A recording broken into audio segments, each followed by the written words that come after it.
नमस्कार, आदाब। आप देख रहे हैं न्यूज़ वेब। सिद्धार्थनगर में प्रशासन ने बढ़ाई सतर्कता, दूसरे जिलों से आने वाले पर नज़र, अंतर्राष्ट्रीय सीमा पर लगे कैमरे। एएसपी बोले, संदिग्धों पर रखी जा रही नज़र। सिद्धार्थनगर में विधानसभा चुनाव शांतिपूर्ण कराने में पुलिस प्रशासन कोई कमी नहीं छोड़ना चाहता। अंतर्राष्ट्रीय सीमा को जोड़ने वाले स्थलों पर सीसी कैमरे लगाए जा चुके हैं।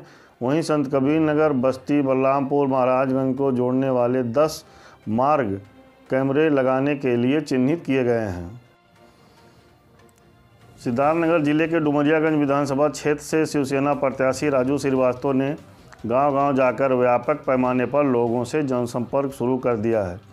2008 में बसपा शासनकाल में उत्तर प्रदेश में दर्जा प्राप्त राज्य मंत्री और पिछले कई सालों से भाजपा की राजनीति करने वाले राजू श्रीवास्तव इस बार शिवसेना के टिकट पर चुनावी मैदान में हैं।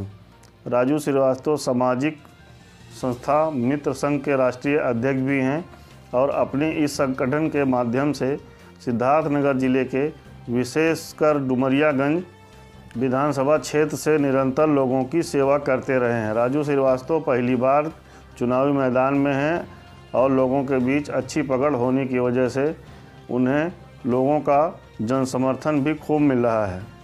अपनी जीत से आश्वस्त राजू श्रीवास्तव ने मीडिया से बात करते हुए कहा, विकास के लिए डुमरिया में विकास हुआ क्या है? 5 साल में आपने डुमरियागंज में देखा है केवल गेट बना है, और वो भी गेट बना, गेट बनते ही गेट गिर गए। गेट की जो लगी हैं छतें गिर गई, उसमें जो भी सनमाइकर जो लगा सारी चीज़ें गिर रही हैं, गेट ढह रहा है। यही तो विकास है ना। सड़कें हैं, और जो सड़कें हैं 1.5 साल से सड़कें स्वीकृत हैं, कमीशन के चक्कर में सड़कें नहीं बनने दी गई। जब मुझे धरना देने के लिए विवश होना पड़ा, अपनी सरकार थी, मैं भारतीय जनता पार्टी में, मुझे कहना पड़ा कि मैं धरने पे बैठूंगा, तब जा कर के वो सड़कों का निर्माण कार्य शुरू। कह रहा हूँ कि राघवेंद्र प्रताप सिंह मानसिक रूप से विक्षिप्त हो गए हैं। 26 करोड़ रुपया अगर वो कहते हैं कि उनको हराने के लिए आए, वो कहते हैं कि इतने प्रत्याशी कभी नहीं लड़े।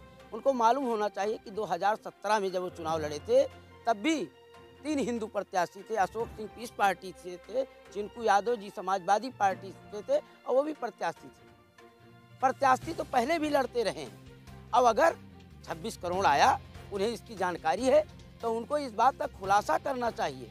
जो ये कहते हैं कि डबल इंजन की सरकार है, वो तो अपने सरकार पर प्रश्न लगा रहे हैं। विदेशों से पैसा आ रहा है, और कैसे आ गया? हवाला के माध्यम से आया, अकाउंट के माध्यम से आया। तो या तो सरकार, केंद्र की सरकार विफल है, प्रदेश की सरकार विफल है, या राघवेंद्र सिंह का ये मिथ्या आरोप है। इस प्रकार की आरोप लगा करके वो केवल चुनाव को हिंदू मुसलमान करके वो जीतने की कोशिश कर रहे हैं। लेकिन डुमरियागंज की जनता उनका फर्जी जो हिंदुत्व का चेहरा है वो जान।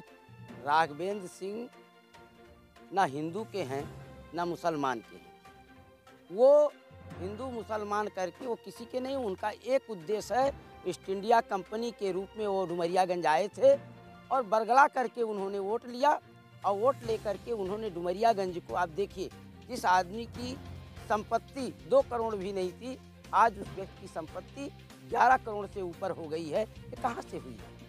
और जो हिंदू मुस्लिम की बात है, उन्होंने वो मानसिक संतुलन उन्होंने खो दिया है। वो पूरी तरीके से बौखला गए हैं जब से मैं प्रत्याशी बना हूँ। और जिस प्रकार से भारतीय जनता पार्टी का अब वो केवल टेक्निकली प्रत्याशी रह गए हैं, केवल उनके पास निशान रह गया है। बाकी भारतीय जनता पार्टी के सभी कार्यकर्ताओं का समर्थन मेरे साथ है, पदाधिकारियों का समर्थन मेरे साथ है। रोज़ भारतीय जनता पार्टी के 80% कार्यकर्ता आज की तारीख में इस्तीफा दे करके मेरे साथ आ चुके हैं। मायावती की हाथी की चाल तय करेगी कपिलवस्तु विधानसभा की राजनीतिक दिशा दशा।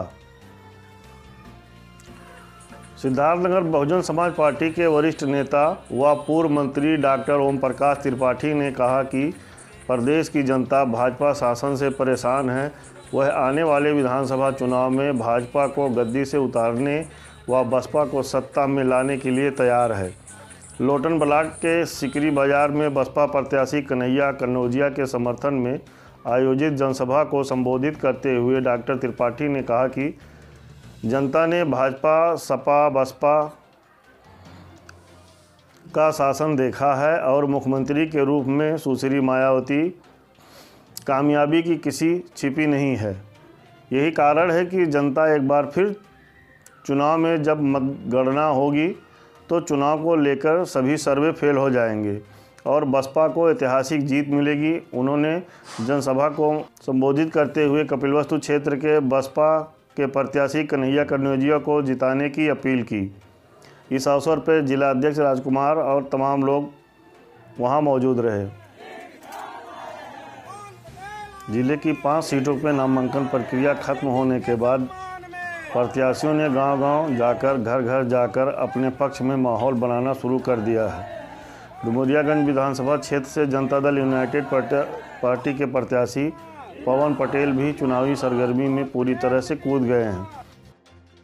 हम यहाँ पे कई बार भारतीय जनता पार्टी में रहते हुए से मैंने टिकट मांगने का कई बार प्रयास किया, लेकिन वहाँ पिछड़े होने के नाते मुझे मौका नहीं मिला। पार्टी के पक्ष में बराबर काम करता रहा। मुझे 22 में भी टिकट नहीं मिला, 17 में भी टिकट नहीं मिला।